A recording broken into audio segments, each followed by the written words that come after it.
इसके संदर्भ में हम लोग देखने का प्रयास करेंगे।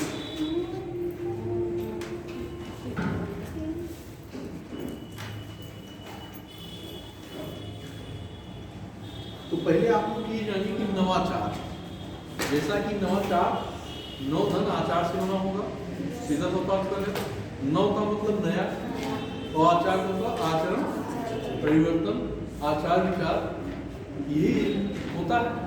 तो इन दो शब्दों से मिलकर के आपका क्या बन गया? नवाचार। और इसको अगर इंग्लिश की शब्दावली से देखेंगे तो इनोवेशन शब्द आता है। इनोवेशन का मतलब भी हिंदी में क्या होता है? नवाचार। आप लोगों ने पढ़ा भी होगा इकोनॉमिक्स में, आपके आईआर में भी इनोवेशन शब्द आया होगा, है ना। साइंस एंड टेक्नोलॉजी में भी आएगा इनोवेशन। पढ़ाया गया नहीं साइंस एंड टेक्नोलॉजी? अभी नहीं सर। हाँ, तो उसमें भी इनोवेशन का शब्द आएगा। तो ये सारी चीजें जो है कहीं ना कहीं क्या है कि विभिन्न क्षेत्रों में, शिक्षा के क्षेत्र में, स्वास्थ्य के क्षेत्र में, तकनीकी के क्षेत्र में, सांस्कृतिक क्षेत्र में, उत्पाद के क्षेत्र में, उत्पादन के संदर्भ में, विभिन्न क्षेत्रों में इसका प्रभाव हम लोग देखने का प्रयास करेंगे। क्या क्या होता है, किस रूप में होता है और किन किन आयामों में। बात समझ आ रही है? तो सबसे पहले हम लोग देखेंगे कि नवाचार है क्या और इसका अर्थ क्या है ना। क्योंकि जब तक हम नवाचार को समझ नहीं पाएंगे कि उसका बेसिक मतलब क्या है, तब तक हम लोग ये नहीं जान पाएंगे कि इसका प्रभाव कैसे क्या क्या पड़ेगा, ये किन किन क्षेत्रों में अपनी भूमिका का निर्वाह करेगा या किन किन भूमिका का निभाएगा और किस संदर्भ में? उत्तर प्रदेश के संदर्भ में। ऐसा नहीं कि इनोवेशन है या नवाचार है तो केवल उत्तर प्रदेश के संदर्भ में होगा, भारत के संदर्भ में भी होगा, आपके क्षेत्र विशेष के संदर्भ में होगा, छोटे स्तर पर भी हो सकता है, बड़े स्तर पर भी इसका प्रभाव हो सकता है। तो सबसे पहले आप लोग लिखिए कि नवाचार के अर्थ क्या है। उत्तर प्रदेश के विभिन्न क्षेत्रों में नवाचार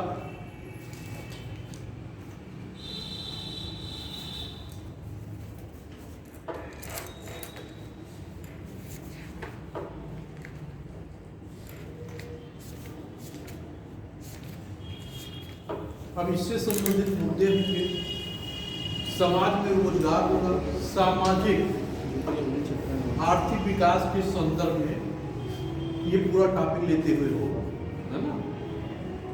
तो हम लोग पहले एक एक क्रम करके क्रमवार देखने का प्रयास करेंगे कि नवाचार क्या है, इसका अर्थ क्या है, ये कितने प्रकार का। सर्वप्रथम हम लोग इसी को देखेंगे। तो आप लोग लिखिए नवाचार के अर्थ एवं प्रकार।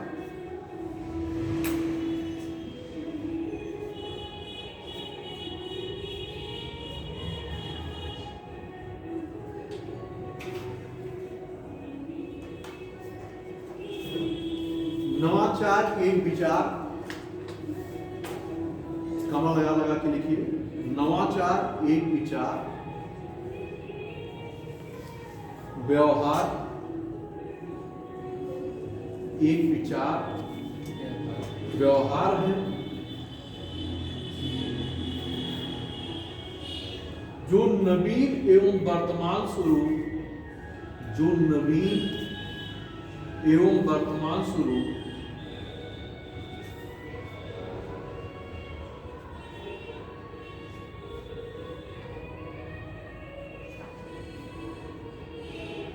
से गुणात्मक दृष्टि से वर्तमान स्वरूप से गुणात्मक दृष्टि से भिन्न होता है, से गुणात्मक दृष्टि से भिन्न होता है।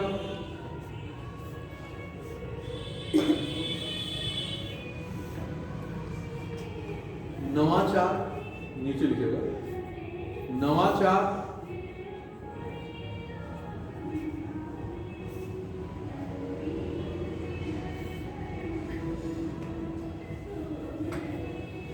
नवाचार दो शब्दों से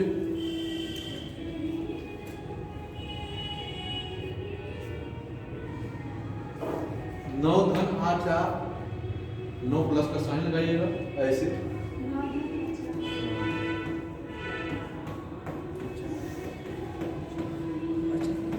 नव धन आचार से मिलकर बना है।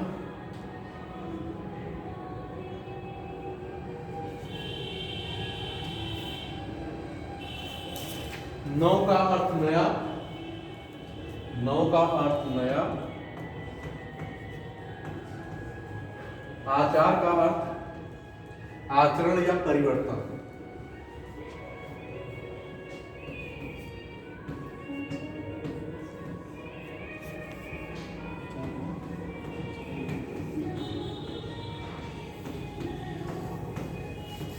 आचरण या परिवर्तन होता है।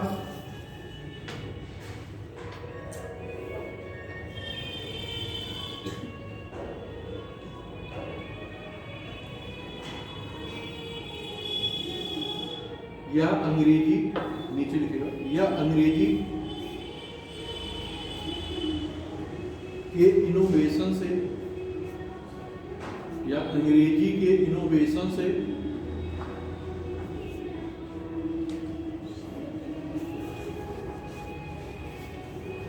निकला है। अभी मैंने जैसा बताया कि इनोवेशन, नव प्रवर्तन जिसे आप कहते हो या नवाचार कहते हो, है ना, से निकला, जिसका अर्थ होता है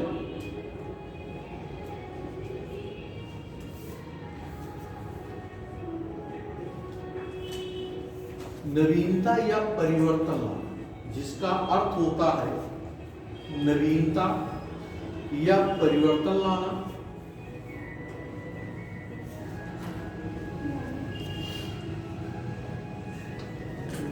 नवीनता या परिवर्तन लाना, जिन्हें निम्नलिखित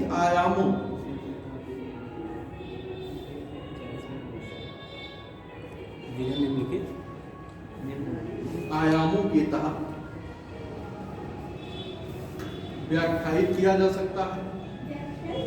व्याख्यायित किया जा सकता है।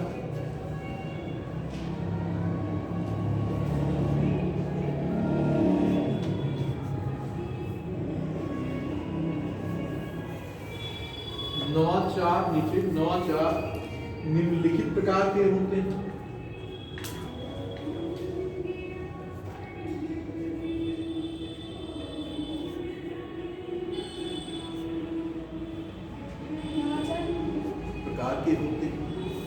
अब ये कितने प्रकार के होते हैं पहले से समझिए, उसके बाद हम जो लिखेंगे।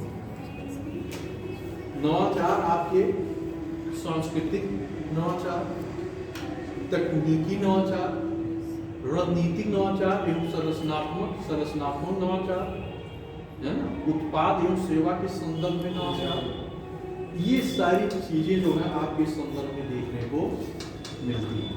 अब आप नवाचार के प्रकार डाल करके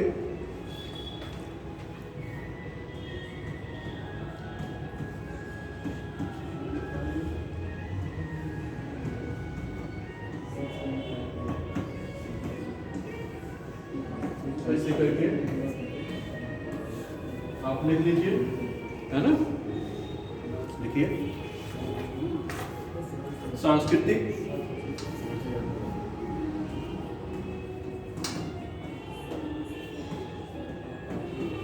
सांस्कृतिक नवाचार, सांस्कृतिक नवाचार, तकनीकी नवाचार, तकनीकी नवाचार,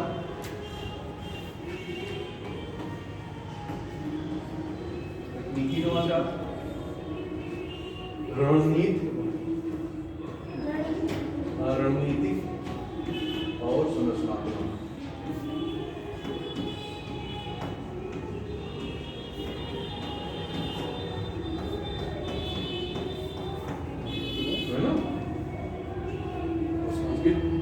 रणनीतिक और संरचनात्मक नवाचार,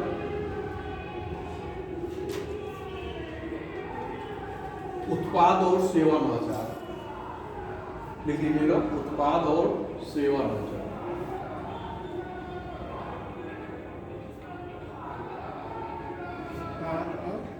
सेवा नवाचार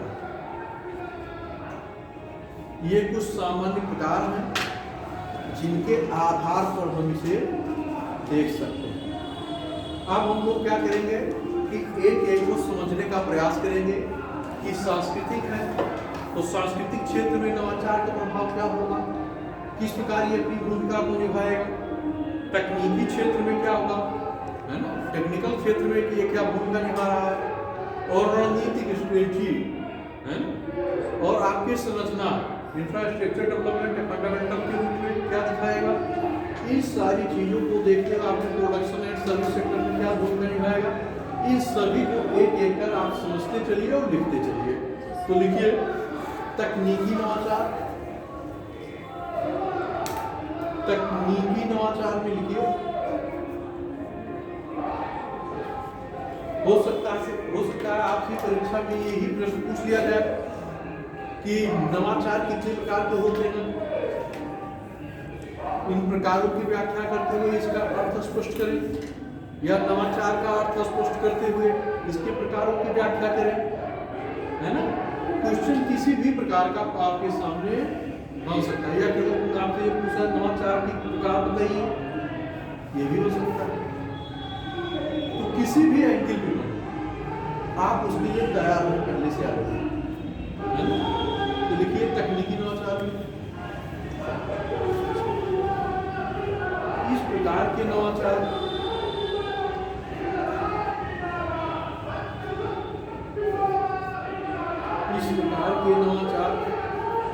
उत्पादन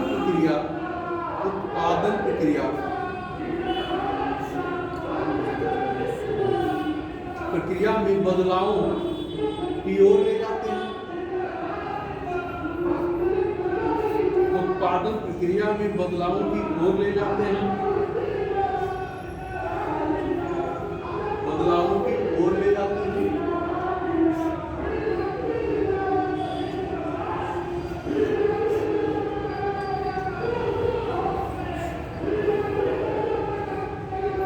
नीचे लिखेगा उसी में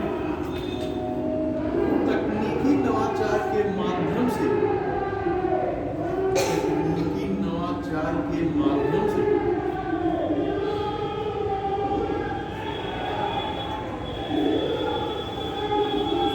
किसी संगठन में सुधार, संगठन में सुधार,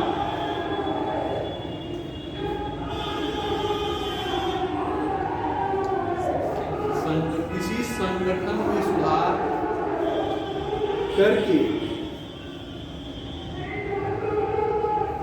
संगठन में सुधार करके उत्पादन प्रक्रिया में परिवर्तन, उत्पादन प्रक्रिया में परिवर्तन किया जाता है।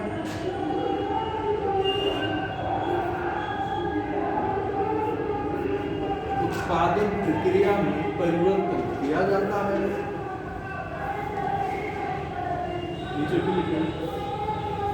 अब एक बात आपको ये समझ में आना चाहिए कि इनोवेशन के माध्यम से प्रोडक्शन में परिवर्तन हो रहा है, तो ये परिवर्तन इनोवेशन किस रूप में है, ये बात आनी चाहिए ना ध्यान में। किस आधार पर इनोवेशन होगा? इनोवेशन ऐसी तो कोई चीज है नहीं कि कहीं से प्रकट हो जाएगा, तो इनोवेशन का कोई कारण होगा ना, तो क्या होगा बताइए, जो भी जानते हो आप लोग बताइए, नहीं तो बताएंगे। आवश्यकता हो सकती है सर, और तकनीकी ज्ञान, तकनीकी ज्ञान होगा सर, क्या होगा? तकनीकी ज्ञान होगा तभी नवाचार को बढ़ावा मिलेगा। हाँ देखिए, ये चीज ये होगा कि आपका बेसिकली जो आधार होगा वो किस पे आधारित होगा, आपका ज्ञान, नॉलेज। किस आधार पे? क्योंकि टेक्निकल की बात हो रही है तो इसका मतलब तकनीकी, इसका मतलब कैसे ज्ञान की जरूरत होगी, टेक्निकल। कैसा नॉलेज हो आपको? Technical knowledge.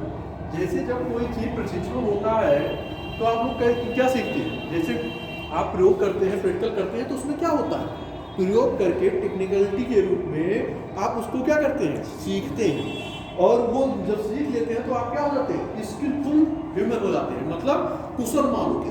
किस रूप में? शारीरिक रूप से और बौद्धिक रूप से, मानसिक रूप से। ऐसा नहीं कि केवल जो है आप ज्ञान के रूप से कौशल आपके हैं, लेकिन आपको कार्य करने की विधि मालूम नहीं, तो ये कौशल काम नहीं आएगा। आप उसको क्या कर सकें कि अगर आप प्रशिक्षित हैं मानसिक रूप से, तो उसको अपने कार्य प्रणाली में भी क्या कर सकें, उतार सकें। भाई जब आप प्रयोगशाला में जाते थे, प्रयोग करते थे, तो उसमें क्या करते थे? कोई रिजल्ट बनाते थे, केमिकल फॉर्मेशन करते थे, तो उससे कोई रिजल्ट बनता था। ये सारे प्रोसेस तो होते थे। तो उसी प्रकार से जब टेक्निकल, जैसे आज आप देखिए, पहले क्या था? पहले की जरूरत में आप देखिए कि फोन, मोबाइल सिस्टम नहीं था। आप देखते रहे कहीं स्टडी हो, पीसीओ ऐसे होते थे। ये होता था पहले परंपरा कि तार मार दो, मतलब कि तार से वायरलेस कर दो। लेकिन आज देखिए तकनीकी कुशलता के आधार पे आप क्या हुआ कि आप देखेंगे कि इतना छोटा सा मोबाइल है और सारी चीजें आपके मोबाइल में क्या समाहित है। आप बैठे कहीं से भी क्या कर सकते हैं? उन चीजों को देख सकते हैं और समझ सकते हैं जो हमारे पास नहीं है। तो इससे क्या हुआ? परिवर्तन हुआ और विकास हुआ। और किस रूप में हुआ? टेक्नोलॉजी के। पहले क्या होता था? बहुत बड़ी बड़ी चीजें आती थी, लेकिन आज बहुत छोटी वस्तु आप देख रहे हैं कि बहुत सारे सेंसर के माध्यम से उस ज्ञान का क्या किया जा रहा है?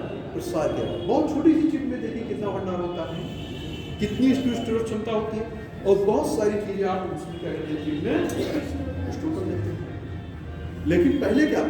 पहले ऐसी सुविधाएं नहीं थी, लेकिन आज हो गया तो चीजें बहुत कम में हम रख सकते हैं। पहले आप देखिए बैंकों में या किसी जगह रिकॉर्ड रखने के लिए बहुत बड़े दफ्तर हुआ करते थे, बहुत सारे कागजात की जरूरत पड़ती थी। प्लस अल्लाह कोई आप जा रहे हैं, देखिए मतलब घंटा 2 घंटा 4 घंटा ढूंढने लग जा रहा है। आज क्या हुआ कि एक आपके नाम और DOB से क्लिक किया कि तुरंत वो चीजें आपके सामने स्क्रीन पे क्या हो गई? दिख रही, प्रदर्शित हुई। तो इससे क्या हुआ? एक तो आपका समय बचा, और दूसरी चीज क्या हुआ कि कर्मचारी भी कम लगे। आपको कहीं आना जाना होगा तो क्या होता कि आप पहले क्या होता था कि आपके पास सूचना नहीं थी। अब आपको क्या है कि अपना मोबाइल उठाए, फोन कर लिए कि फला व्यक्ति से मिलना है, तो आपका क्या हो गया? एक तो आते जाते आपका किराया भाड़ा खर्च होता, समय बर्बाद होता, आपका क्या हुआ? समय। तो ये सारी चीजें किसकी देन है? जैसे आप देखते होंगे कि जो टेलीफोन तैयार होते हैं, मोडेम आपने सुना होगा कि वायरलेस लाइन के जो है क्या होता है? संचार के रूप में जो है क्या ये वाक थोड़ी होता है, वो जो है कनेक्टिविटी होकर के एक दूसरे से क्या होता है? परिवर्तन होता है, और आपकी आवाज क्या होता है जो आप बोलते हैं वो उस रूप में सुनाई पड़ता है। मॉड्यूलेटर, डीमॉड्यूलेटर का नाम सुना होगा आपको, है ना? ये कंप्यूटर में शब्दावली भी है कि मॉड्यूलेटर डीमॉड्यूलेटर क्या होता है, क्योंकि अब यहाँ हमारे पास ये समय नहीं है कि आपको इतना सब बता पाए, बस मैं कोई रेफरेंस दे रहा हूँ। आइए आगे देखिए।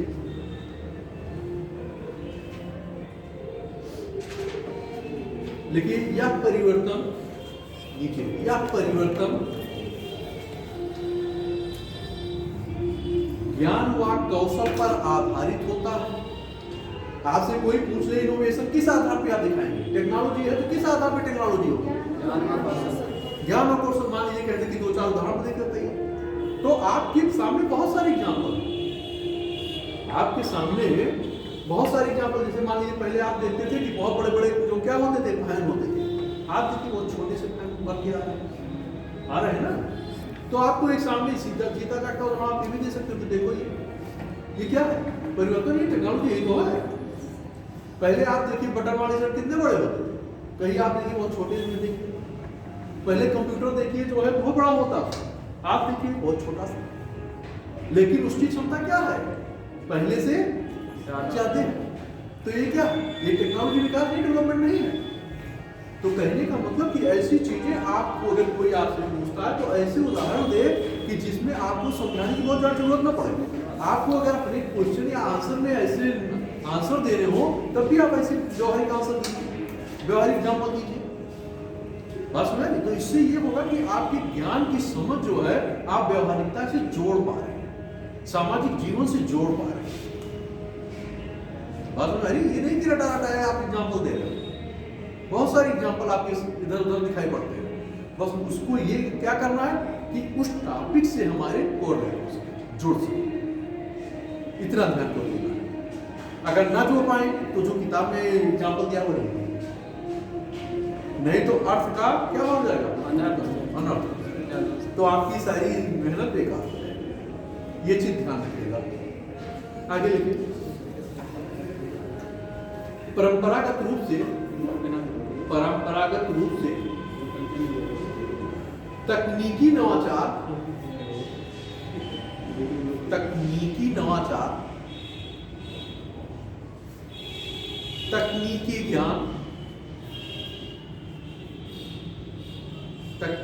ज्ञान, अनुसंधान, मतलब रिसर्च कर रहा है, अनुसंधान और विकास से संबंधित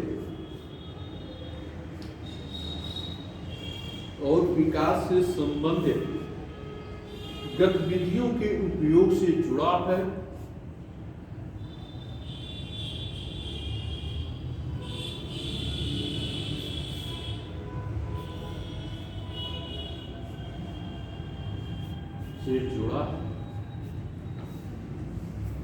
ये आपके तकनीकी आधार पे हुआ, कि नवाचार तकनीकी आधार पे किस रूप में दिखाएंगे। अब दूसरा आप लिखिए, रणनीतिक और संरचनात्मक नवाचार। रणनीतिक और संरचनात्मक नवाचार।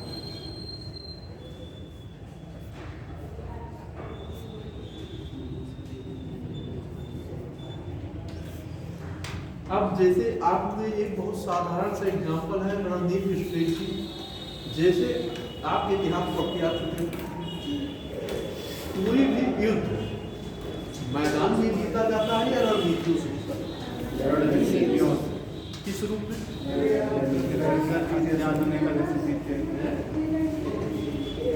जैसे आपने सिकंदर का स्टेटमेंट याद होगा कि सिकंदर विश्व विजय की संकल्पना को लेकर के आगे बढ़ा था, और उसके वकील का क्या नाम था? ग्रीक दार्शनिक भी था। तो ये संकल्पना जब वो लेके चला, तो कोई भी युद्ध जब आप अपनी सेना की रणनीति किस प्रकार से अपनी सेना को उतारना है, किस एंगल पे उतारना है, युद्ध के क्षेत्र का चुनाव कैसे करना है ना, किस यंत्र का प्रयोग करना है, और सेना को किस क्रम में उतारना। आपने जब मुगल प्रशासन पढ़ा होगा तो हस्त, कल्ब, वाम हस्त, ये सारी शब्दावली का प्रयोग किया है, और पूरा डायग्राम बना करके कि कैसे जो है सेनाओं का जो है पार्टीशन किया जाता है और कैसे रणनीतियां बनाई जाती हैं। अगर डिस्कशन किया गया होगा तो समझते होंगे, अगर नहीं किया गया होगा तो उसमें क्या होती है कि पूरी सेना एक साथ नहीं उतारी जाती। सेना की टुकड़ियां वाम हस्त पे, दाएं पे, और बीच की सेना और पीछे सुरक्षित सेना, और कुछ सेनाएं ऐसी होती हैं जो अचानक हमला करने के लिए धावा बोलने के लिए होती हैं, कि अगर सेना का ये बल कमजोर पड़ रहा है तो उधर से होती है सेना क्या करेगी, उसको बैकअप देगी, सपोर्ट देगी। दूसरी उधर शत्रु की बीच की सेना क्या हो रही है, पीछे हट रही है और दुश्मन के शत्रु की सेना को अपने परिध में ला रही है, और जब उसकी सेना परिध में आ जाएगी तो उसके पीछे की आने वाली सेना को, जो इधर से दोनों तरफ की सेना है, वो क्या कर देगी, क्या कर देगी, काट देगी। और जब काट देगी तो क्या हो गया, युद्ध में विजय तो निश्चित हो ही गया, क्योंकि आपकी पीछे की सेना आगे क्या हो रही है, नहीं आ पा रही। समझ रहे हैं? तो कहने की जो रणनीतियां होती है वो बहुत रेफरेंस हल्का सा आपको दे रहे हैं, क्योंकि इतना समय नहीं है कि हम आपको लेके चले पूरा डिटेल दिखाएं डायग्राम बना के। तो इस आधार पर जब तक कोई भी युद्ध आप या कोई भी इनोवेशन या रणनीति, कोई प्रोजेक्ट आप लॉन्च कर रहे हो या कोई प्रोजेक्ट बना रहे हो, तो सबसे पहले क्या होगा, फ्रेमिंग करना होगा। आप अपने मेज का आंसर जब राइटिंग करना होगा तब भी आप क्या करोगे, अपने आंसर की फ्रेमिंग करोगे, क्योंकि आपका आंसर बी और बीए का आंसर नहीं है कि मुझे 600-700 शब्द में लिखना है। मुझे लिखना कितने हैं, 125 शब्द में लिखने हैं और 200। तो लिखना क्या हो गया, बहुत मुश्किल। आंसर जितना ही छोटा होगा आपके लिए चुनौती उतनी ही बड़ी होगी, आंसर जितना बड़ा होगा क्वेश्चन लिखना उतना ही आसान। छोटे पे यह हो कि आंसर की पूरी जो उसकी संकल्प, जो पूरा उसकी संकल्पना है, जो उसकी थीम है, कॉन्सेप्ट है, वो आना चाहिए, जो उसका की पॉइंट है वो आना चाहिए।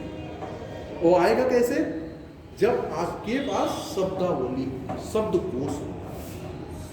और वो शब्दकोश क्या होगा, 1 दिन 2 दिन 4 दिन में नहीं पैदा होगा। 1 दिन 2 दिन 4 दिन में ये पैदा नहीं होगा। बहुत से प्रयास करना होगा, निरंतर लिखना होगा, लिख करके उसको काटना होगा और काटते उन चीज़ों को आपको पुनः लिखना होगा और धीरे धीरे आप कंप्रेस करते करते करते करते क्या हो जाएगा, एक दिन ऐसी स्थिति आ जाएगी कि आप एक अच्छा आंसर बताएंगे। लेकिन ये है कि इसके पहले बहुत सारे आंसर आपके उस पैरामीटर पे नहीं आए। समझ आ रही है? और लिखने की आप आंसर तभी अच्छा लिख सकते हो जो सब्जेक्ट की पकड़ अच्छी होगी, समझ अच्छी, और जब तक समझ अच्छी नहीं होगी तब तक आप एक अच्छा आंसर नहीं। अब ये है कि आप ये और रेलवे की तुलना काउंसिल के एग्जाम से ना करिएगा, क्योंकि वो सामान्य आंसर होता है और इसलिए थोड़ा जटिल आंसर। आगे आइए संगठन रणनीति हम लोग लिखते हैं। ये संगठन में या संगठन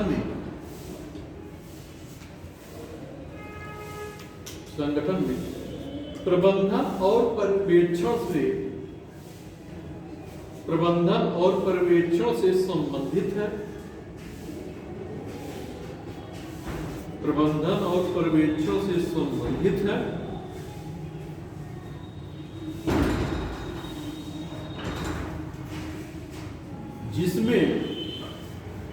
जिसमें संगठन के रणनीतिक प्रबंधन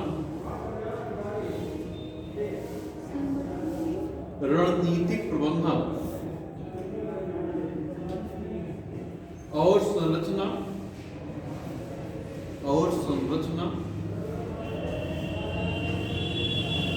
लेखांकन और बजट प्रणाली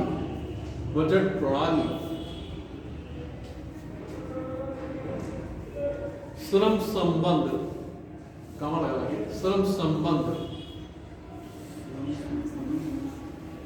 समन्वय उपकरण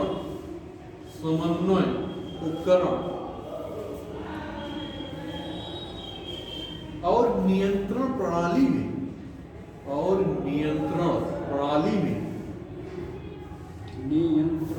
नियंत्रण कंट्रोल करना, नियंत्रण प्रणाली में परिवर्तन आदि शामिल है। अब इसको आप ठीक से पढ़िए एक बार और देखिए क्या क्या शब्द का प्रयोग हुआ है, किस किस संदर्भ में।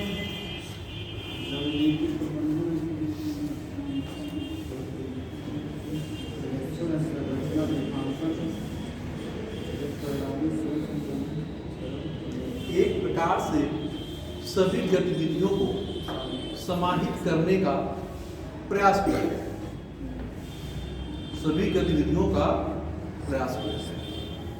क्योंकि आप कोई रणनीति बनाओगे, कोई योजना बनाओगे तो उसके लिए क्या क्या जरूरत पड़ेगी, श्रम की जरूरत पड़ेगी, मैनेजमेंट प्रबंधन कैसा।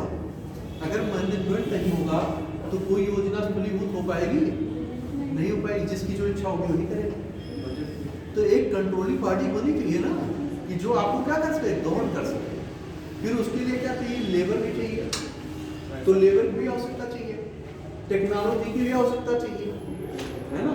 बजट जिसे आय व्यय जिसे आप कहते हो वो भी चाहिए, कि धन नहीं होगा तो कैसे किसी योजना में पैसा जो है व्यय होगा, और जो पैसा नहीं होगा तो लेबर कहाँ से मिलेगी, टेक्नोलॉजी कहाँ से आएगी।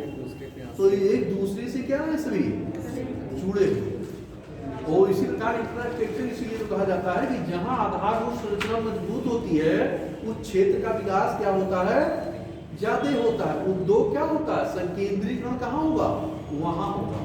आपने पढ़ा होगा कि इकोनॉमिक्स और जागृति में भी कि औद्योगिक संकुल पढ़ा है ना, सुना होगा ना, कि औद्योगिक संकुल क्या होते हैं। देखिएगा, अगर नहीं समझ में आ रहा तो जाके देख लीजिएगा, मैं केवल इंडिकेशन दे रहा हूँ कि उसका क्या मतलब होता है। आगे तीसरे पे आइए, सांस्कृतिक नवाचार। कल्चरल इनोवेशन क्या हो रहा है।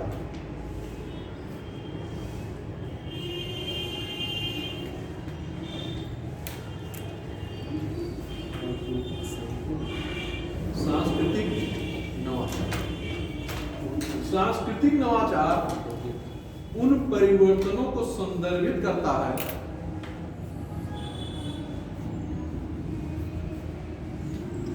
सांस्कृतिक नवाचार उन परिवर्तनों को संदर्भित करता है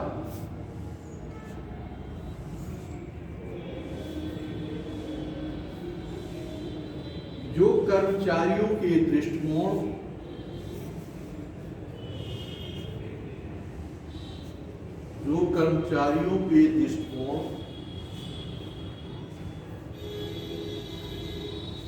कामा लगा के लिखिएगा, मान्यताओं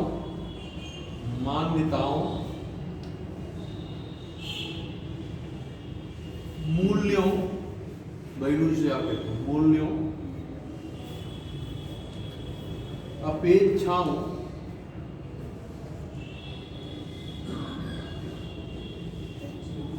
क्षमताओं की कैपेसिटी क्या है, क्षमता क्या है,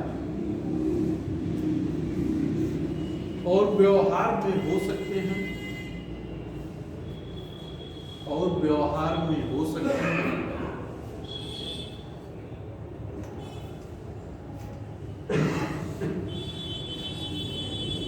इस प्रकार का नवाचार नीचे से, इस प्रकार का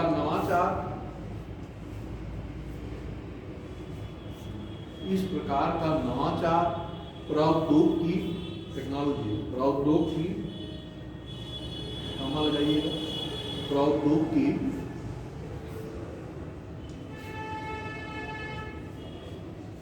संरचना उत्पादों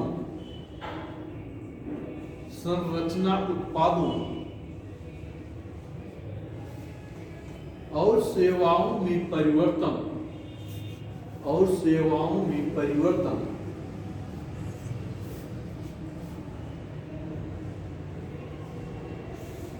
परिवर्तन के बजाय मना स्थिति में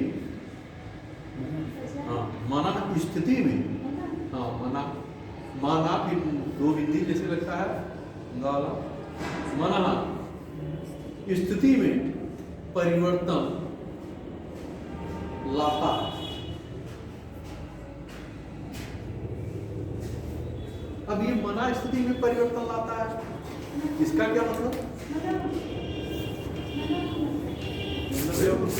काम करने की दर होगी, काम करने की जो इच्छा शक्ति होगी, जो दर होगी वो तेज होगी, और वो तो जो है एक प्रकार से उत्तीर्ण होगा, कैटालिस्ट होगा कि आप कार्य करने की क्षमता, इंस्पायर हो रहे हो, कार्य करने की क्षमता बढ़ रही है, तो कैपेसिटी से आपसे हो जाएगा ना कि या तो प्रेरित कर रहा है। यहाँ सांस्कृतिक विचारधारा जो कल्चर क्या होता है, आचार विचार व्यवहार कि किस प्रकार से किससे बोलना चाहिए, किस प्रकार से किससे पेश आना चाहिए, छोटा है तो किस प्रकार के, बड़े हैं तो किस प्रकार से, इन सारी चीज़ों से वो क्या होता है कि आपके सामने अगर ऐसी सारी परिस्थितियाँ होती हैं तो आप क्या करते हैं, उस प्रकार से अपनी मन की जो वृत्ति है, सोचने दृष्टिकोण कि हमारा देखने का नजरिया क्या है, दृष्टिकोण देखने का दृष्टिकोण नजरिया, तो हमारे देखने का नजरिया क्या है, हम क्या करते हैं उसको उस दृष्टि से देखने का प्रयास करते हैं कि जो वास्तव में होनी चाहिए। जैसे आप अपने पिताजी के सामने बैठे हो तो क्या उनके सामने आप उद्दंडतापूर्ण वार्तालाप करोगे? नहीं।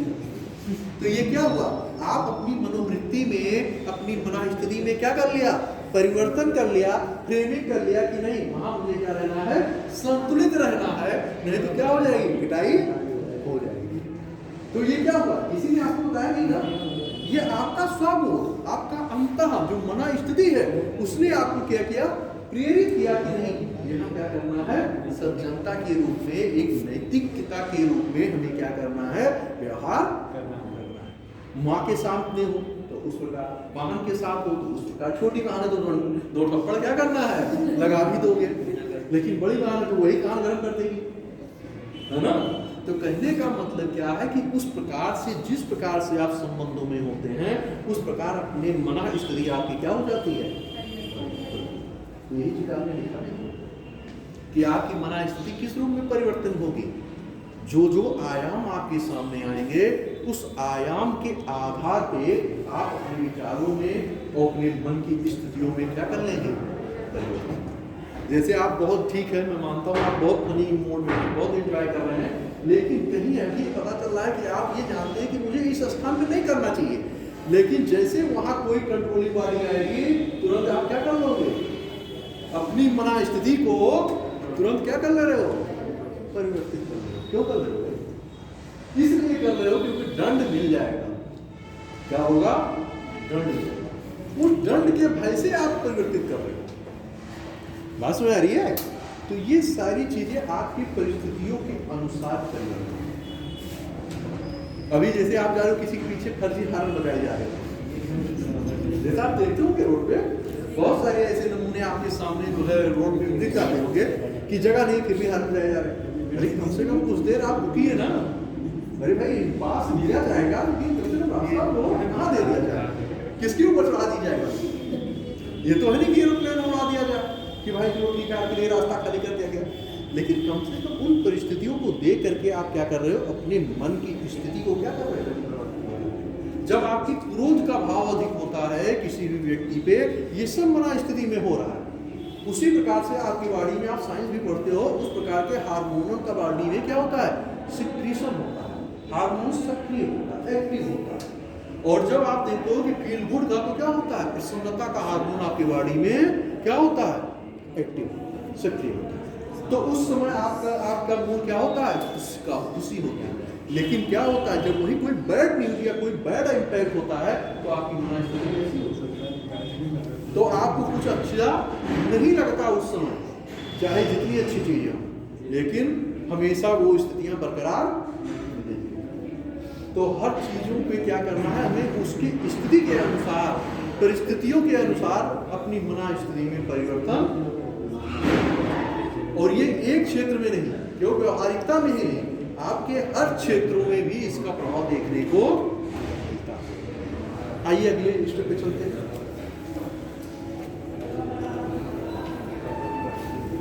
उत्पाद और सेवा नवाचार। उत्पाद और सेवा नवाचार।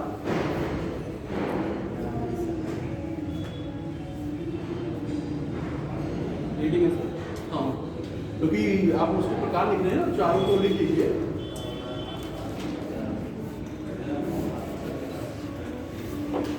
लिखिए उसमें आप, ये नवाचार संगठन के उत्पाद, ये नवाचार संगठन के उत्पाद या सेवा के संदर्भ में। आप लोगों ने पढ़ा होगा कि इकोनॉमिक्स में भी और ज्योग्राफी में भी कि सेक्टर कितने होते हैं, 3 होते हैं। प्राथमिक, द्वितीयक और तृतीयक। तो प्राथमिक में आप जानते हैं क्या क्या आता है,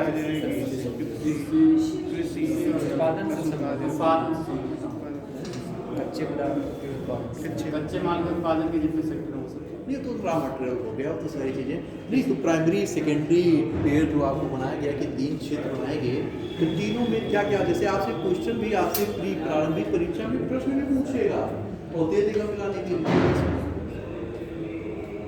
कैसे मिलाएगा। नहीं, कृषि तो है, कृषि, पशुपालन, ये सारी चीज, खनन, ये सारी चीजें आपकी क्या होती है, प्राइमरी सेक्टर में होती है। सेकेंडरी में आपके इंडस्ट्री से संबंधित चीजें आती है। थर्ड में आपके क्या आता है, सेवा क्षेत्र आता है। अब सेवा में बहुत सारी चीजें होती है ना, बहुत सारे क्षेत्र होते हैं। तो इन सारी चीजों को भी ध्यान में रखिए। देखिए, सेवा के संदर्भ में जानकारी प्रदान करते हैं, सेवा के संदर्भ में जानकारी प्रदान करते हैं। इनका कार्यक्षेत्र, इनका कार्यक्षेत्र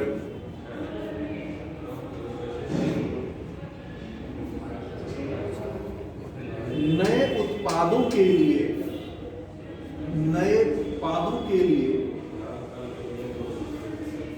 बाजार विकसित करना।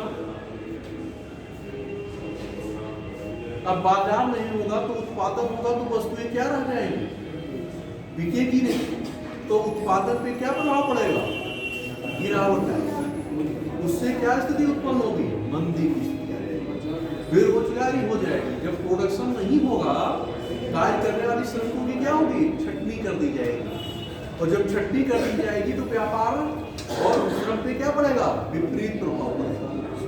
इससे क्या होगा? अर्थव्यवस्था में मंदी की स्थिति उत्पन्न हो जाएगी। पढ़ाया क्या होगा, बताया क्या होगा आपको? मुद्रास्फीति, मुद्रा संकुचन, है ना, अस्फीति, स्टैगफ्लेशन, ये सारी शब्दावली आपके संदर्भ में इकोनॉमिक्स में आई होगी। लिखिए आगे। बाजार विकसित करना जिससे अधिकांश लोगों तक इनकी पहुंच हो सके। अब वस्तुएं उत्पादित होगी तो क्या होगा कि अधिक से अधिक वस्तुएं अधिक से अधिक लोगों के हाथों तक पहुंच सके। आपने देखा होगा एक शब्दावली आप लोगों के संदर्भ में हमेशा आती रही होगी कि एक्सक्लूसिव ग्रोथ, समावेशी विकास। आया है शब्दावली आई होगी कि एक्सक्लूसिव ग्रोथ, समावेशी विकास आया है ना। तो समावेशी का विकास का मतलब क्या है? बस केवल इतना जानिए, बहुत ज्यादा उलझने की जरूरत नहीं है। बहुत और बहुत कम से कम शब्दों में शब्दावली को पकड़ने का प्रयास करिए। परिभाषा पे मत जाइए, परिभाषा खुद बना लेंगे, बस उस शब्द का मतलब समझिए। समावेशी का मतलब होता है कि समान रूप से, समा का मतलब समान, और बेसी का मतलब परिदृश्य। तो आपको ये देखना है कि समान रूप से कहाँ समाज के सबसे निचले पायदान पे बैठे हुए व्यक्ति तक विकास की गति को क्या करना है? पहुंचाना। बस इतना ही ध्यान रखिए कि सबसे निचले पायदान पे बैठे हुए व्यक्ति को वस्तुओं का या विकास की गतिविधि को क्या करना है? पहुंचाना। क्यों रखो? समझने का केवल प्रयास करिए। चीजों को यदि आपने समझ लिया तो अपना हो गया, नहीं ऐसे रखते रहोगे। स्फीति और स्फीति दोनों में अंतर। केवल स्फीति और अस्फीति को पकड़िए, बाकी जानिए नहीं, है ना। बस केवल एक एक शब्द को पकड़ लीजिए, परिभाषा हमेशा क्लियर रहे। कोई क्वेश्चन आपसे पूछेगा, चाहे जितना घुमा के पूछेगा, आप वो एक पकड़े रहिए, कभी नहीं आंसर गलत होगा, लेकिन पकड़िए उस चीज, है ना। वो टेक्निकलिटी जो है, जो टेक्निकल वर्ड है, जो टेक्निकल शब्द, उसी को आप पकड़ लीजिए कि इसके इधर चाहे जो शब्द का प्रयोग करें आएगा वही भाव, है ना। लिखिए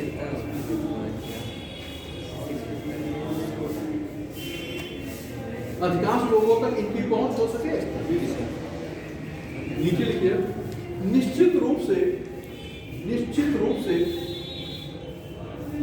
एक संगठन में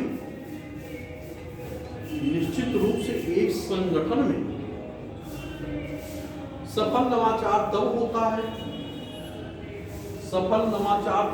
है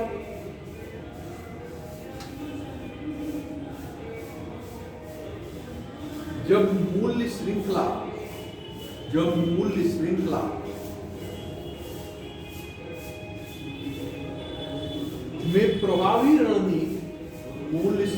में प्रभावी रणनीति अपनाई जाती है।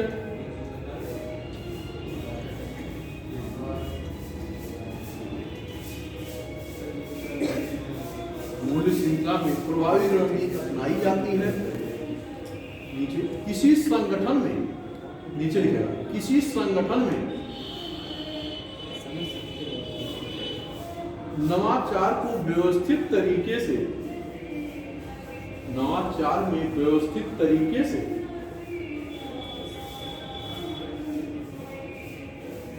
समायोजित किया जाना चाहिए। व्यवस्थित तरीके से समायोजित किया जाना चाहिए, ना कि खंडित रूप से तथा इसे निम्न स्तर पर भी खंडित रूप से रुक जाइए, अभी जो पीछे वो लिख रहे हैं आप तो आगे।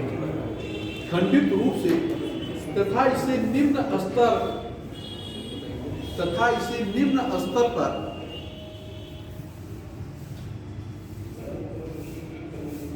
स्तर पर भी शुरू करने की आवश्यकता है। निम्न स्तर पर भी इसे शुरू करने की आवश्यकता है।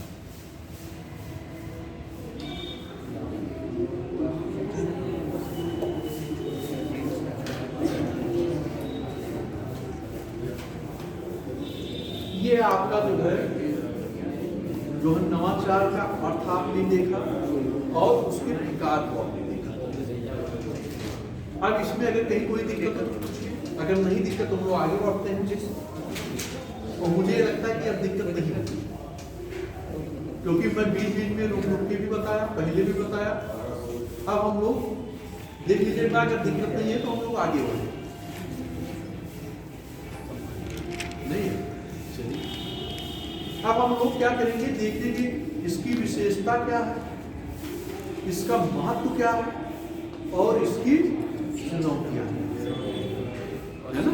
और निराकरण चुनौतियां जब देखिए, कोई भी समस्या, एक सीधा सा संदर्भ आप देखिए, किसी भी विषय को आप अगर जो कारण खत्म कर दीजिए, निराकरण हो गया ना समस्या देखिए, मेन आप उसकी नींव पे जहां से वो चीज का उद्भव, अगर ये उद्भव ही क्या हो गया, खत्म हो गया, कारण ही नहीं होगा तो समस्या कहां से होगी।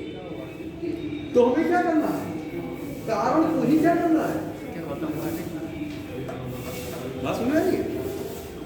उसी में ही, कारण में ही जो है क्या होता है, निदान छिपा होता है। किस रूप में, आप प्रत्यक्ष रूप से वो इंडिकेट किया होता है कि आप इस चीज को हटा दीजिए, समाधान आपको मिल गया। बस केवल हमें क्या करना है, पकड़ना। धीरे धीरे वो स्थिति आप लोग भी डेवलप करते जाएंगे, उस स्थिति में पहुंच जाएंगे जैसे जैसे समझ बढ़ती जाएगी। अभी तो शुरुआती दौर है, लेकिन तब भी बेहतर रूप में आप लोग कर रहे हैं, तब भी शुरुआती दौर है ना, क्योंकि आपने कभी नहीं पढ़ा, उसके बावजूद भी अच्छी तरह से आप लोग इस चीज को कर रहे हैं, तो काफी अच्छी कर रहे हैं। अब इसको आप रिवीजन करेंगे, दोबारा पढ़ेंगे 3 बार 4 बार, तो ये चीजें क्या हो जाएंगी, और अधिक आप समझ पाएंगे। तो इसकी चलिए हम लोग लिखते हैं विशेषताएं।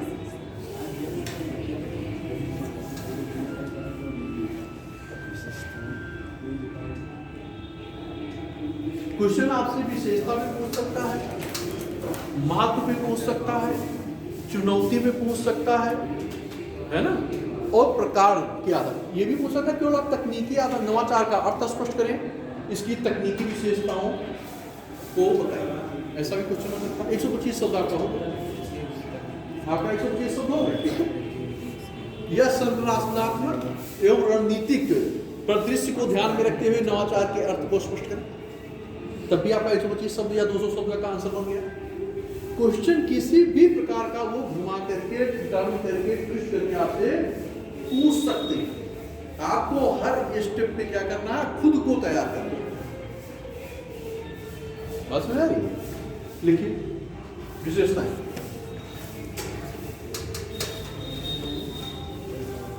नवाचार की निम्नलिखित विशेषताएं हैं, नवाचार की निम्नलिखित विशेषताएं हैं।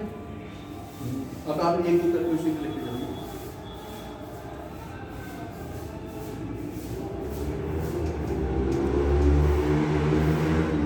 नवाचार को सामान्यतः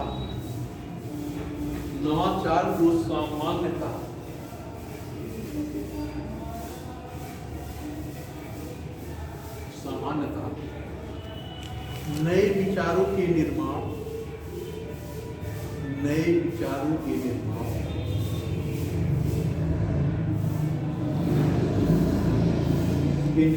की संज्ञा दी जाती है। नए विचारों के निर्माण की संज्ञा दी जाती है।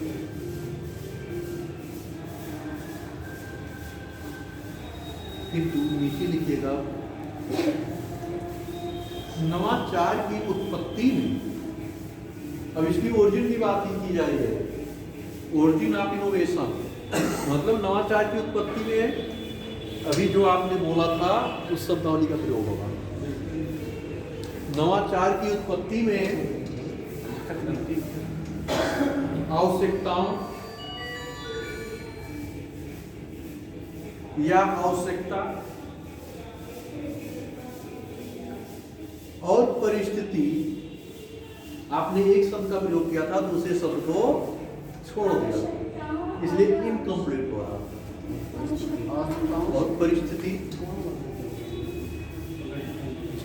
और परिस्थिति दोनों आवश्यक होते हैं। एक शब्द से किसी की व्याख्या नहीं हो सकती। किसी भी घटना का मूल्यांकन एक बिंदु से या एक प्रकार से नहीं की जा सकती। उसके लिए बहुत सारे कारक होते हैं, उसको ध्यान में रख करके ही किसी भी विषय या टॉपिक का मूल्यांकन किया जाता है। अगला देखिए, यह विद्यमान परिस्थितियों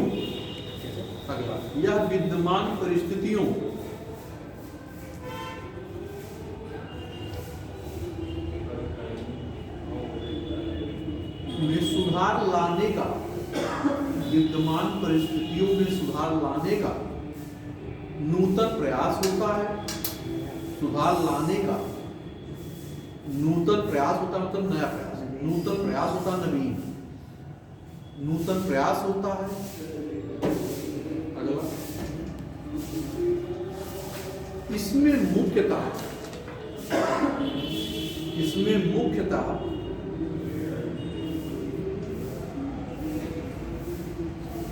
विशिष्टता और विशेष गुणवत्ता वाले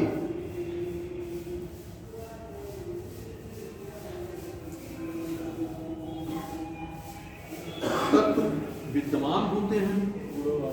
विशेष गुणवत्ता वाले तत्व विद्यमान होते हैं। विशेष गुणवत्ता वाले तत्व विद्यमान होते हैं जो परंपरागत परिस्थितियों से अलग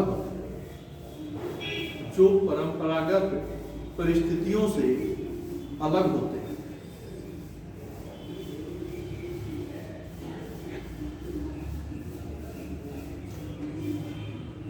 अब आइए महत्व देखिए, महत्व लिख लीजिए। इसका महत्व क्या है नवाचार का? महत्व,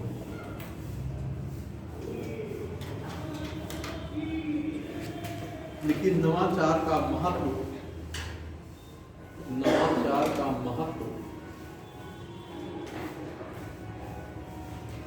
निम्नलिखित बिंदुओं के माध्यम से स्पष्ट किया जा सकता है।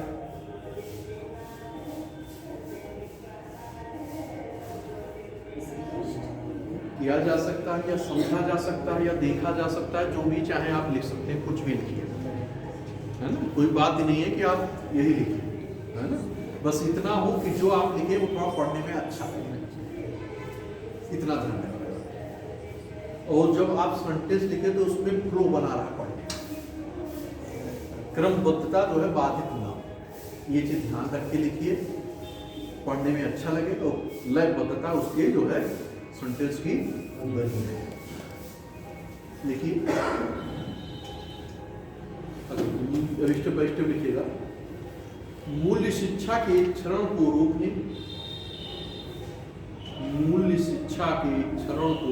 के लिए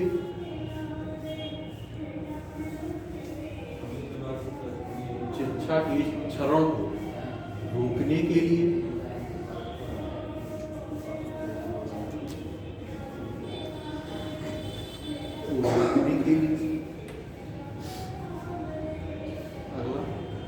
नवीन आवश्यकताओं की पूर्ति के लिए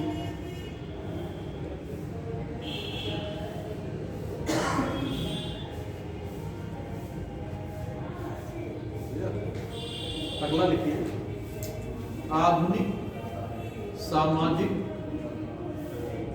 और शैक्षिक क्षेत्रों में आधुनिक सामाजिक एवं शैक्षिक क्षेत्रों में हो रहे परिवर्तन के लिए आवश्यक, मतलब जो नवाचार हो वो क्या होना चाहिए, आधुनिक क्षेत्र में भी हो, समाज के क्षेत्र में हो, शिक्षा के क्षेत्र में। ऐसा इनोवेशन ना हो कि जिसका कहीं कोई महत्व ना हो। इनोवेशन का तभी महत्व होगा कि जब ये सारे संदर्भों में वो दिखाई दे। अगला देखिए, नवीन विचारों को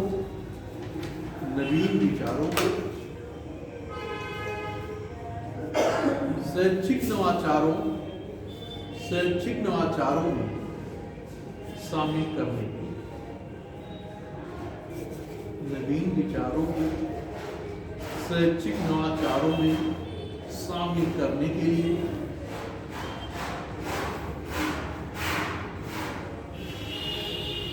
अगला लिखिए, अगला पॉइंट, सांप्रदायिक सद्भाव बढ़ाना, सांप्रदायिक सद्भाव को बढ़ाना,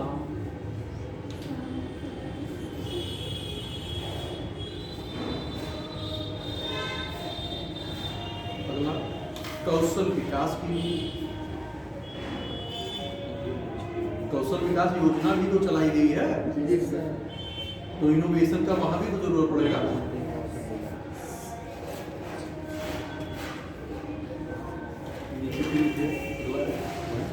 वैज्ञानिक दृष्टिकोण के विकास के लिए या वैज्ञानिक दृष्टिकोण के विकास हेतु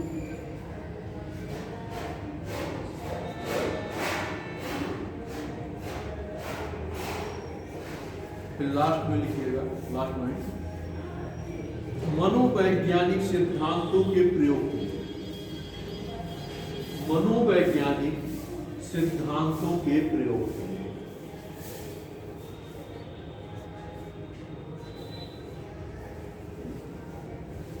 ये आपके महत्व है ना। अब एक बच रहा है, क्या है, विशेषताएं भी हम लोगों ने देखा, महत्व भी देखा, चुनौतियां देखी। इसके पहले हम लोगों ने तकनीकी जो है प्रकार देखा, नवाचार के अर्थ को देखा। तो चुनौतियां देखिए, नवाचार को अपनाने में अब चुनौतियां किन आधारों पे हो सकती है, संगठन के आधार पे हो सकती है, सरकार के आधार पे हो सकती है ना। जैसे आपने कोई संगठन बनाया है, मान लीजिए उसमें बहुत सारी बाधाएं उत्पन्न कर रही हैं, जो आपको कार्य करने में क्या कर रही है, बाधा उत्पन्न कर रही है, तो वो आपके सामने एक चुनौती बन के तो आ रही है। आप करना चाह रहे हो कि नहीं, मैं इस क्षेत्र में क्या करूंगा, बहुत अच्छा परफॉर्मेंस करूंगा, मैं अपनी योजनाओं को बहुत जल्दी फलीभूत करने की योजना बना रहा हूँ, लेकिन उसमें कुछ ऐसी विडंबना या कुछ ऐसी बाधाएं या ऐसे कुछ तत्व आ जा रहे हैं कि आपकी योजना का कार्यान्वयन नहीं हो पा रहा है। तो इस हो सकता है कि आप जो आपके साथ कार्य करने वाले हैं 10 लोग 15 लोग, जो संगठन आपने बनाया है, उसी में कुछ लोग चाहते हो कि ना होने पाए, क्योंकि उनका हो सकता है अपना कुछ हित हो, ये भी हो सकता है कि स्वहिस्से पर चालित हो, कि ऐसा करने से उनको कुछ अतिरिक्त लाभ की आशा हो। दूसरे रूप में हो सकता है कि सरकारी स्तर पे आपको जो वहां से जो सेंसन मिलना चाहिए, जो अधिकारी पुष्टि होनी चाहिए, उसमें आपका हो सकता है डिले हो जाए, कि जो काम आपके 4 महीने पहले होने थे, वो काम आपकी क्या फाइल 4 महीने लटकी हुई है, आपका काम 4 महीने क्या हो गया, डिले हो गया। ये भी तो एक बाधा ही है।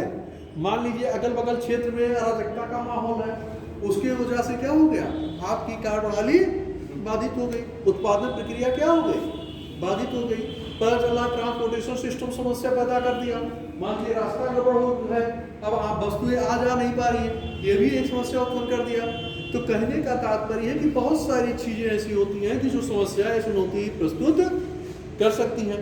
अब आपने कहा नियंत्रण कैसे किया जाए, इसको समाप्त कर दो। जो ये उत्पन्न कर रही हैं इन्हें खत्म कर दो, नियंत्रण तो खुद हो गया, समस्या का समाधान तो खुद हो गया। भाई रास्ता गड़बड़ है, ट्रांसपोर्टेशन सिस्टम को बेहतर कर दिया जाए। पैसे की कमी है, पैसा हम से या 4 लोगों से लेकर के पैसे की कमी को पूरा कर ले, है ना। पता चल रहा है कि आपकी जो है चोरी गुंडे जो है कानून व्यवस्था की आपको क्या हो जाए, सहायता मिल जाए, पुलिस प्रशासन का क्या हो जाए, आपको सहायता मिल जाए, तो क्या हो जाएगा, अराजकता का माहौल भी क्या हो गया, खत्म हो गया, है ना। सरकार के स्तर पे आपकी फाइल 4 महीना अटकी हुई है, मान लीजिए कर्मचारी ऑफिस में, वो फाइल आपकी क्या हो जाए, 10 दिन में संशोधन हो जाए, 10 दिन में कार्य प्रणाली आपकी क्या हो गई, आगे बढ़। तो इन सारी चीजों के आधार पे ही आपको कर दिया, आपकी समस्या का समाधान तो मिल गया। लिखिए चुनौतियां।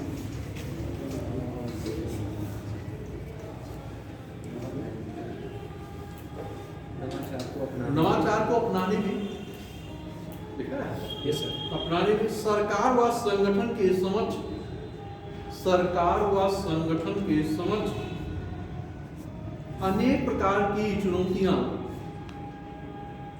अनेक प्रकार की चुनौतियां परिलक्षित होती हैं।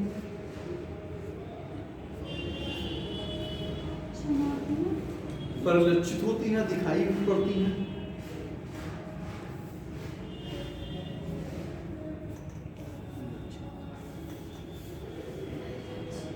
अब चुनौतियों का भी है, जैसे आप कोई एक डायग्राम ऐसे बना लीजिए, है ना, चुनौतियां।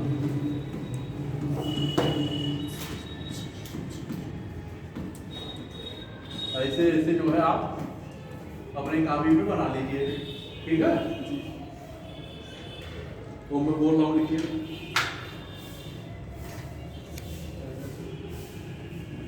लिखिए व्यक्तित्व संबंधी चुनौतियां, व्यक्तित्व संबंधी चुनौतियां,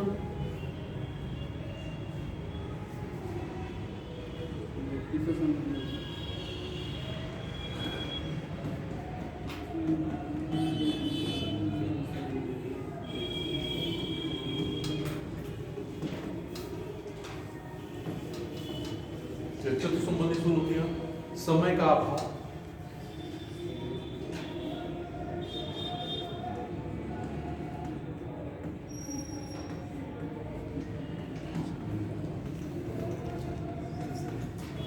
समय का अभाव। अगला आत्मविश्वास की कमी, आत्मविश्वास की कमी,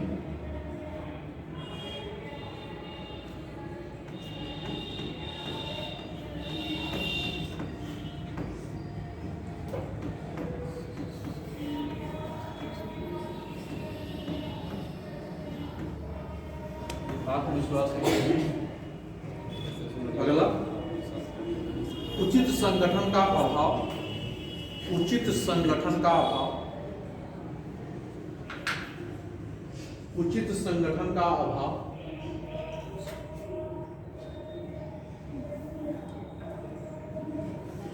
अगला परिणाम की अनिश्चितता, परिणाम की अनिश्चितता, परिणाम की अनिश्चितता। अगला अज्ञानता, अगला अज्ञानता। तीर बना लिए है ना सभी लोग, यस सर। हाँ तो अज्ञानता।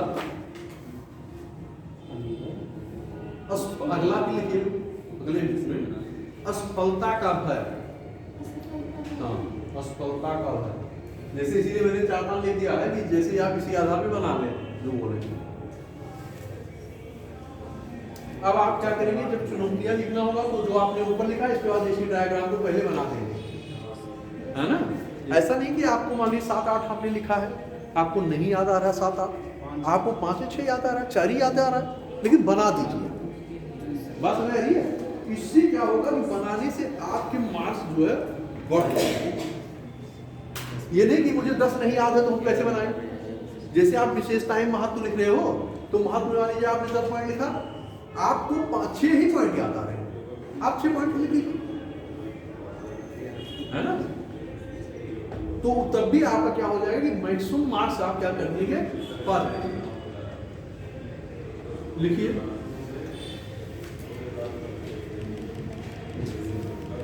अब समग्रता में हम लोग सबको निष्कर्ष के रूप में लेंगे कि विशेषता, आवश्यकता और समाधान, है ना। क्योंकि मान लीजिए तीनों को जोड़ के क्वेश्चन पूछा जा सकता है कि नवाचार क्या है, इसकी विशेषताएं, महत्व और चुनौतियों को स्पष्ट करते हुए इसका मूल्यांकन कीजिए। क्वेश्चन इस रूप में भी बहुत पूछ सकता है, या अलग अलग फॉर्मेट में भी आपसे प्रश्न पूछा जा सकता है। जिस फॉर्मेट में हो उसी फॉर्मेट में क्वेश्चन को आपको कर देना। आप समग्रता का मैं निष्कर्ष दे रहा हूं, लिख लीजिए। निष्कर्षता या समग्रता या कहा जा सकता है, समग्रता या कहा जा सकता है कि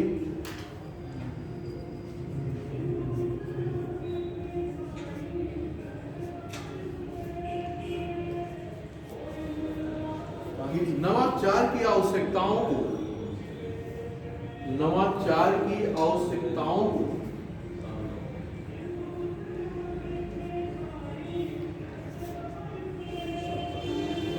पूर्ण करने के लिए, नवाचार की आवश्यकताओं को पूर्ण करने के लिए मानव संसाधन के साथ साथ, मानव संसाधन के साथ साथ व्यक्तित्व संबंधी, मानव संसाधन के साथ साथ व्यक्तित्व संबंधी एवं सामाजिक भ्रांतियों, एवं सामाजिक भ्रांतियों को दूर करने की आवश्यकता है, सामाजिक भ्रांतियों को दूर करने की आवश्यकता है।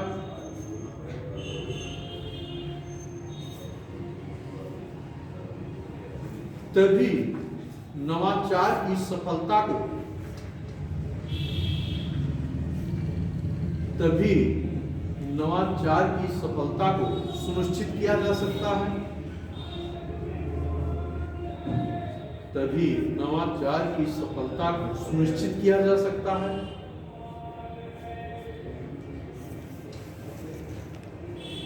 या की जा सकती है, जो भी लिखे वो चलेगा। इन नवीन विचारों को, इन नवीन विचारों को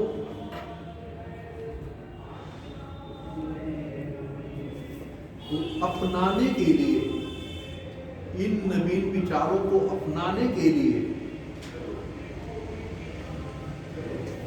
व्यवहार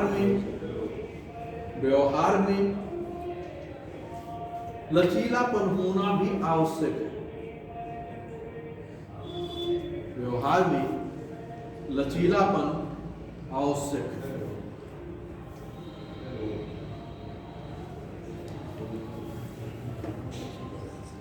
अब यहाँ एक बात ध्यान में आएगी, व्यवहार में लचीलापन। यदि मान लीजिए परिस्थितियों के अनुसार आप अपने व्यवहार में परिवर्तन नहीं ला रहे तो क्या होगा, समस्या होगी। क्योंकि इस समय और परिस्थितियों के अनुसार बदलाव होना चाहिए।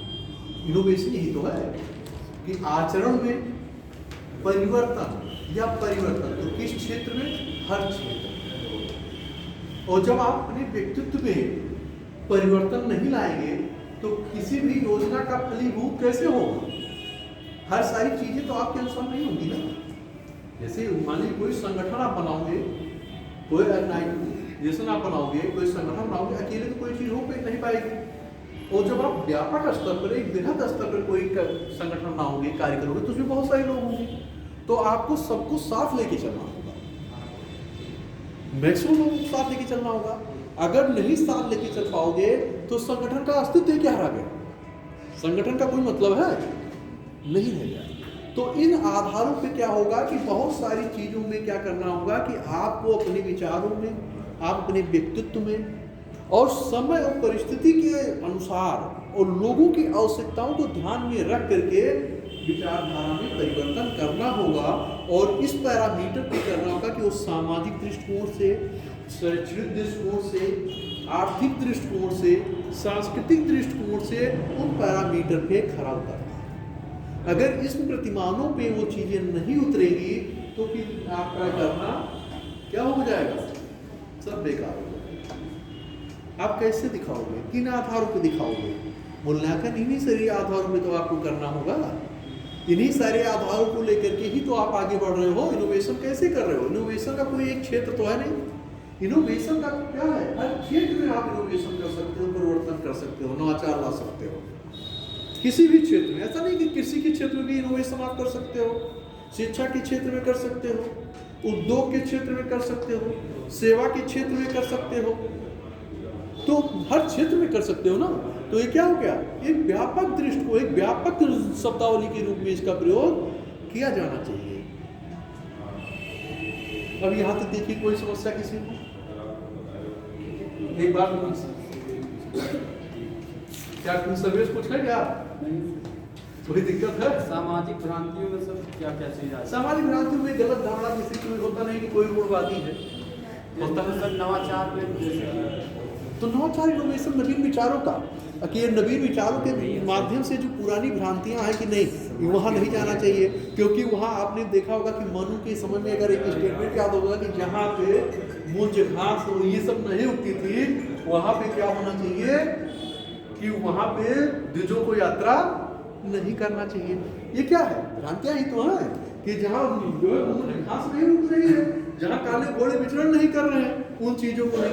अब जैसे क्या है कि अगर बैठ करके जो लोग, आप पहले की परंपरा में आपने देखा होगा, मैं एक बहुत साधारण उदाहरण दे रहा हूँ आपको, कि जैसे कि पहले लोग क्या करते थे, खाना खाने के लिए पीढ़े पे बैठते थे, हाथ पाँव धोकर के बैठते थे, पानी छिड़का लेते थे, देखा भी होगा गाँव में, अब भी हो सकता है परिवार आपको मिल जाए।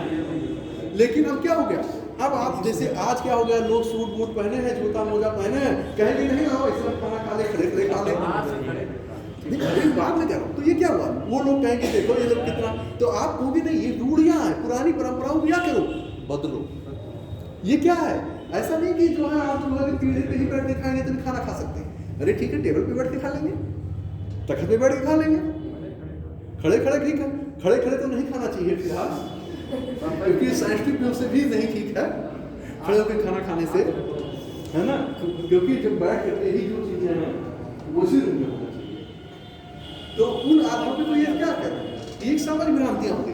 जैसे आप पहले की इसमें आप देखिए, शादी ब्याह में बहुत सारी चीजें परंपराएं होती थी, आज आप देखिए कि बहुत कम हो गई है पहले की तुलना में। पहले आप देखिए 3 दिन शादी चलती थी ना, आज क्या हो रहा है कि दिन भर में ही खत्म हो जा रहा है, 2 घंटे में ही खत्म हो जा रहा है। तो परंपरा ये सब क्या हो रहा है, आज नवीन मूल्यों के आधार पे, नवीन परिवर्तन के आधार। लोगों के पास पहले क्या था, समय था, लोगों में एक समरसता की भावना थी, एक दूसरे में लोग सहयोग कर रहे थे। लेकिन आज क्या है, खाली बैठे रहते हैं, मेरे पास समय नहीं है, चाहे दिन भर इधर उधर घूम रहे हैं। लेकिन क्या होगा, अगर आप कहेंगे भैया मेरे यहाँ 2 घंटे का समय दीजिए, तो भैया के पास टाइम क्या है, वही बैठ के चौराहे में क्या हो रही है, गप्पेबाजी चल रही है। लेकिन समय के लिए, क्योंकि वो अपने आप को इतना ज्यादा बिजी दिखाएंगे कि लगता है कि नहीं इनके पास समय की बहुत क्या है। तो बहुत सारी ऐसी चीजें हो गई, जैसे आप देखते होंगे कि आपके दादा परदादा में कि अरे हमारे जमाने में ये था, आज तुम लोग ये नहीं कर रहे हो, तो ये क्या हुआ, भ्रांतियां ही तो हैं। अब आप लोग क्या नए आज के नहीं, अरे आपके जमाने में था लेकिन आज नहीं है, आज बदलाव है। तो वो कहेंगे कि देखो अभी आज जो है ये लोग सूट बूट में आ गए और जो प्राइमरी विद्यालय पढ़ने लगे, तो आज इन लोगों में परिवर्तन आ गया। तो ये सब क्या है, आप उसको एक भ्रांतियों के रूप में देख रहे हो, जबकि ये भ्रांतियां नहीं है, उनके समय में वही चीजें थी, उसी का रिलेवेंट था। तो जो चीजें जिस दौर में जिसकी जो आवश्यकता होती है, जो रिलेवेंट होता है, जो प्रासंगिक होता है, उसी के अनुसार चीजें होती हैं। और धीरे धीरे क्या होता है, परिवर्तन होता है। आज आपने जो चीज देखा, आने वाली पीढ़ियां इस चीज को क्या कहेंगे कि नहीं वो बहुत क्या हो गए, पिछड़े हुए हैं, बहुत पुरानी बातें करते हैं। नहीं अब क्या हो रहा है, अब लोग चांद पे पहुंच रहे हैं, मंगल में पहुंच रहे हैं, और आप बैठ करके हम कह रहे हो ये चीज होनी चाहिए। तो उनकी निगाह में क्या होगा, उनके दृष्टिकोण में क्या होगा, परिवर्तन। इसी को कहते हैं इनोवेशन, टेक्नोलॉजी।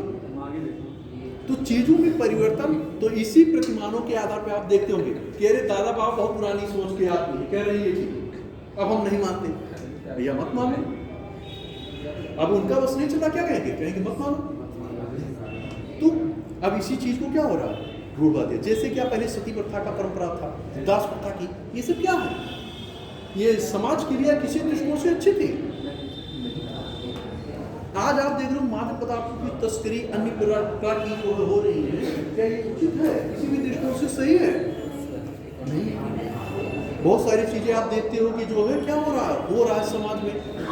आप भी कहते हो, हम भी कहते हैं, सभी लोग कहते हैं ये चीजें होनी चाहिए, लेकिन क्या है, कुछ लोगों के लिए उचित है, कुछ लोगों के लिए वो चीजें क्या है, अनुचित है। तो हर सारी चीजें एक आधार पे आप देखने का प्रयास न करें। हाँ, इतना जरूर देखें कि क्या है कि हर दृष्टिकोण से उसकी प्रासंगिकता क्या होनी चाहिए।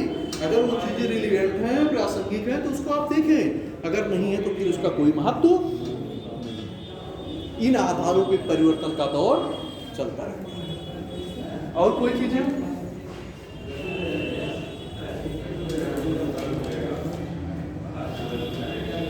नहीं है, समझ में आ चीजों को व्यवहारिक दृष्टिकोण से हमेशा किसी भी समस्या को, किसी भी टॉपिक को व्यवहारिकता में देखने का प्रयास करिए, और आंसर को भी उसी फॉर्मेट में लिखिए। चाहे आपका मेंस का क्वेश्चन हो, और चाहे आज आप देखिए अप्लाइड क्वेश्चन पूछा जा रहा है। आपकी मुख्य परीक्षा में क्या हो रहा है कि जो चीजें दिखाई जा रही हैं, जो चीजें हैं ये नहीं, उससे जोड़ करके आपके सामाजिक परिदृश्य को बहुत ज्यादा ध्यान देंगे, क्वेश्चन पूछ रहा है उसमें जोड़ दे रहा है।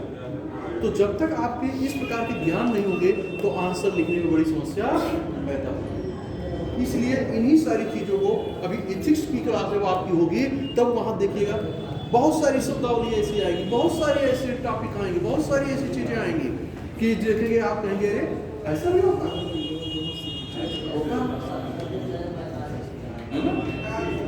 तो ठीक है, फिर हम लोग नेक्स्ट मिलते हैं। किसी प्रकार की अगर कोई समस्या होगी तो हम लोग देखने का प्रयास करेंगे। अभी ये टॉपिक आप